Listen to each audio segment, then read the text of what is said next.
بسم اللہ الرحمن الرحیم۔ خواب اور ان کی تعبیر کی ایک اور ویڈیو میں خوش آمدید۔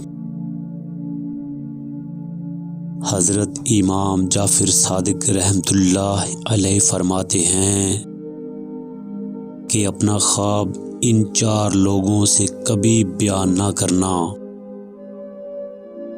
اول، جاہلوں سے، دوم، بے دین لوگوں سے،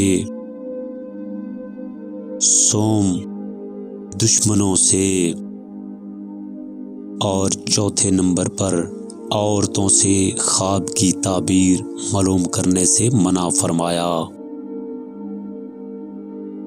امام جعفر صادق رحمۃ اللہ علیہ کے مطابق جو شخص ان 4 میں سے کسی ایک کے سامنے اپنا خواب بیان کرے گا یا اس کی تعبیر معلوم کرے گا وہ لازم نقصان اٹھائے گا۔